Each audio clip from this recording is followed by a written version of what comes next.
सरकारी कर्मचारी माणूस म्हातारा होतो तसा ग्रामीण भागातलाही माणूस म्हातारा होत असेल, 60 वर्षानंतर तो शेतात काम करू शकत नसेल किंवा शेतात मजुरी करू शकत नसेल, त्याच्यासाठी संरक्षणाची व्यवस्था करा। मूलभूत मुद्दा असा आहे की शेतीच्या प्रश्नावर गांभीर्याने विचार करण्याची गरज आहे, पण हे सरकार सुद्धा जे आधीचं सरकार आहे त्याच पद्धतीने विचार करते असं दिसतं। महागाईची कन्सेप्ट जेव्हा जेव्हा विचारात येते तेव्हा शेतीमालाचे भाव पाडण्याचाच विचार होतो। महागाईची कन्सेप्ट औषधांवर लागत नाही, महागाईची कन्सेप्ट शैक्षणिक खर्चावर लागत नाही, आणि जो शेतकरी आहे त्याला सुद्धा हे सगळे खर्च करावे लागतात। त्याच्यामुळे त्याला किंमत मिळण्याचं एकमेव साधन शेतीमालाचं उत्पादन आहे, त्याचा गांभीर्याने विचार करण्याची गरज आहे। मागच्या अनेक वर्षापासून सातत्याने विकासाच्या बाबत विदर्भावर जो अन्याय होतो आहे आणि ह्या अन्याय करण्यामध्ये केंद्र सरकार जे राज्य सरकारला जो निधी देतो त्या निधीचाही वापर विदर्भावर अन्याय करण्याकरता होतो।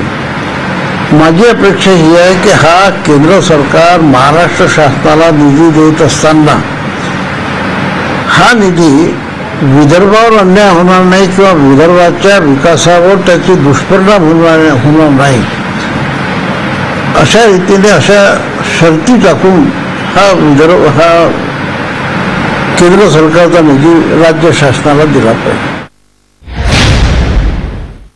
माहिती क्षेत्राच्या बरोबरच सगळ्यात महत्त्वाचा जो पॉइंट आहे देशासमोरचा तो आहे देशाला लागणारं कुशल मनुष्यबळ। आणि पुढच्या 10 वर्षाचा आपण विचार केला तर कुशल मनुष्यबळ जर वाढलं नाही तर देशाच्या प्रगतीला मोठा चॅलेंज असू शकतो।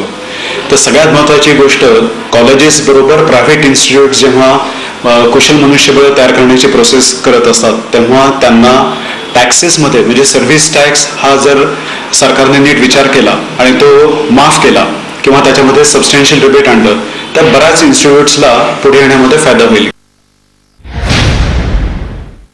स्वस्त दरातली घरं जर निर्माण करायची असतील तर हा कच्चा माल आहे हा मोठ्या प्रमाणात उपलब्ध होईल आणि मग त्यासाठी त्या इंडस्ट्रीसाठी सरकारने मोठ्या प्रमाणात प्रोत्साहन देणं आवश्यक आहे। तिसरी गोष्ट म्हणजे जे आमच्यासारखे बांधकाम व्यावसायिक आहेत ते प्रचंड इन्व्हेस्टमेंट करत असतात आणि मग त्यांना छोट्या घरा निर्माण करण्याच्या दृष्टीने प्रोत्साहन जर मिळालं तर जसं ATIB स्कीम होती की अमुक एक एरियापेक्षा कमी जी घरं असतात त्यांच्यावर इन्कम टॅक्स माफी होती। तर नाशिककरांच्या बजेटकडून काय अपेक्षा आहेत हे जाणून घेऊयात। आमचे प्रतिनिधी मुकुल कुलकर्णी आपल्यासोबत आहेत। मुकुल, नाशिककर तुमच्यासोबत आहेत, काय अपेक्षा व्यक्त करतायत ते, काय हवंय ते नाही या बजेटमधून?